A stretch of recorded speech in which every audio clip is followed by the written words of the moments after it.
Num mundo que parece, sabe, cada vez mais caótico, como é que a gente encontra calma e propósito? Pois bem, vamos mergulhar numa sabedoria antiga que oferece um guia prático não para controlar o mundo, mas para dominar a nós mesmos. É uma verdadeira jornada para dentro de si e para entender nosso lugar no todo. Essa pergunta aqui é o ponto de partida de tudo.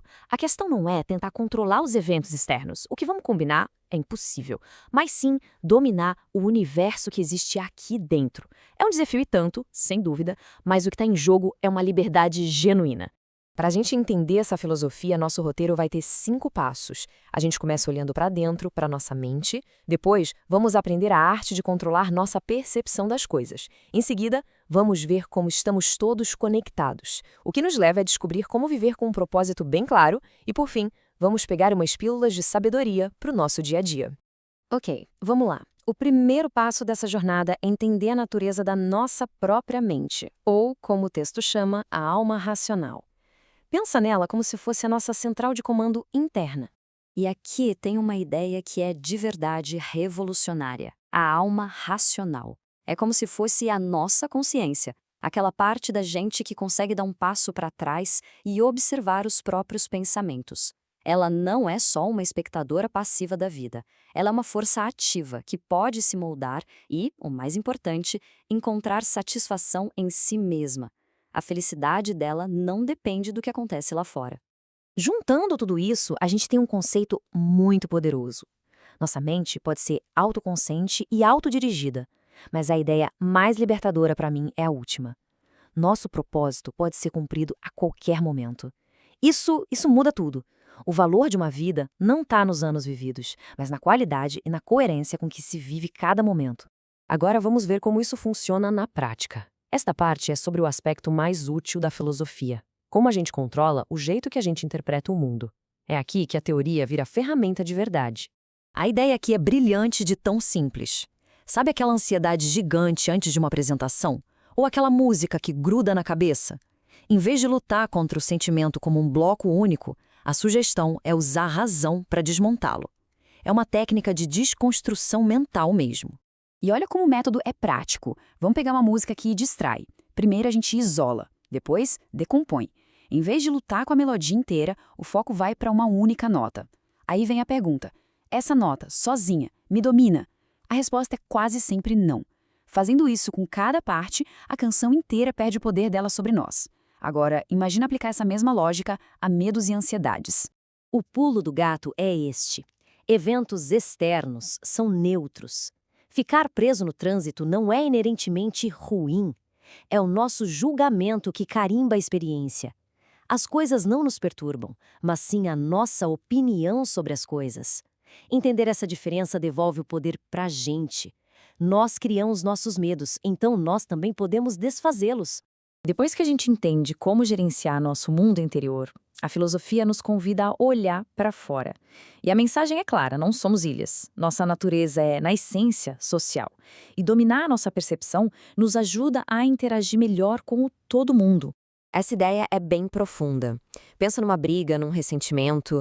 Essa filosofia nos diz que, quando a gente se afasta de alguém com ódio, não estamos só machucando a outra pessoa.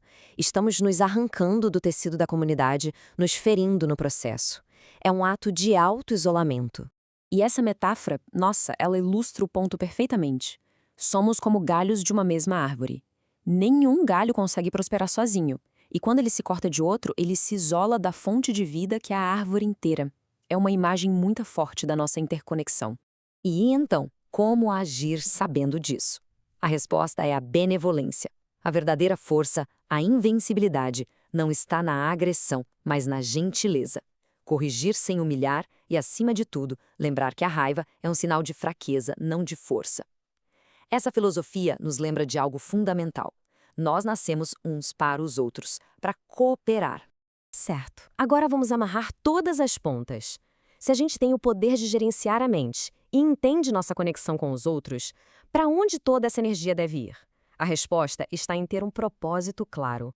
Pensa bem, sem um objetivo claro, como saber se estamos no caminho certo? Nossas ações viram uma bagunça. Um dia puxando para um lado, no outro para o lado oposto. Para uma vida ter consistência, ela precisa de um norte, um objetivo único que conecte tudo.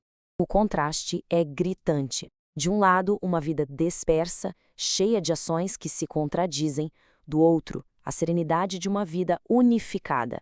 Quando se tem um objetivo claro, as ações se alinham e a vida ganha uma consistência poderosa. E qual deveria ser esse objetivo? Bom, a resposta é direta. O propósito mais elevado não é o sucesso pessoal isolado, mas o bem da comunidade.